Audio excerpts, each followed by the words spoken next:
everyone. Today we are doing the informative speech. One thing I want to draw out is I just have a question to ask, what's it really like for those who haven't taken steroids but have heard of them, and there's all these stigmas around them of whether they're good or bad, but really, have you ever taken a look at them and how they came to be? One thing I want to point out is that my speech today is on Percy Julian. He's actually a black chemist that had come through with everything and had actually created synthetic ways to produce different steroids, and he spent his career on this.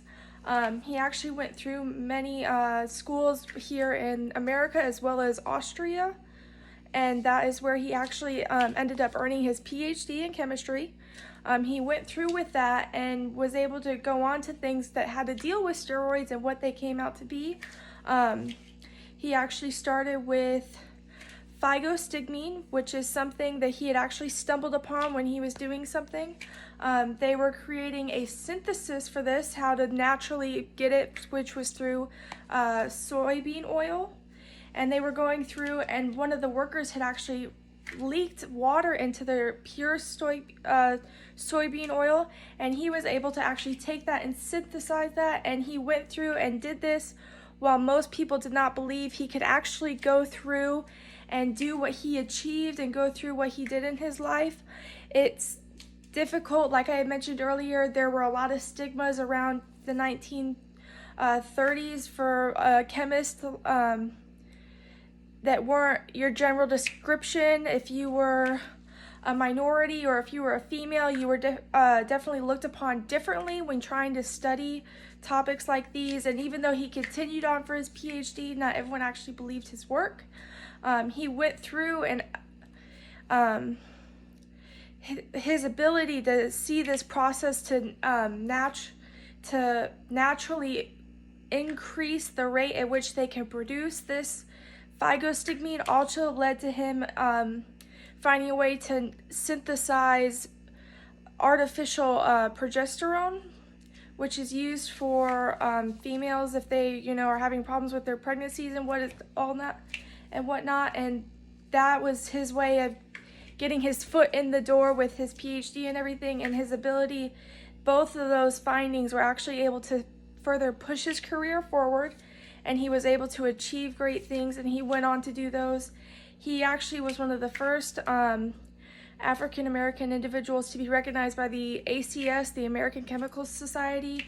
They went through and saw his work on this and made him accredited, even though some people said, oh, he can't do this and he couldn't go on. Julian himself went on to do more things, and he was able to go further into his career by being backed by them. It's not something that anyone could just go out and do. He was able to find these ways and make money off of this and build a name for himself compared to other individuals that didn't have that background, or they weren't successful because they couldn't get the backing. And he was able to actually take that data and build a name for himself throughout his lifetime. And he was able to also synthesize other steroids that helped further his career. Those steroids also continued on and made him eventually, around in the 1950s, later in life, allow himself to teach on what he had actually done earlier in his research, and he continued on through his life, teaching and continue on in other ways and showing, he was a force to be reckoned with, and Percy Julian wasn't one who was going to let things stop him or get in the way. And he continued on with what he did and found other ways to go through everything, and that is how he came to be. It makes you think, how can I stop and do this when really I should just keep pushing forward and not let those barriers get in my way? And I think that's something that we could all take a note from him and continue on, and don't let things get in our way, when even if society stops it with what's going on and everything.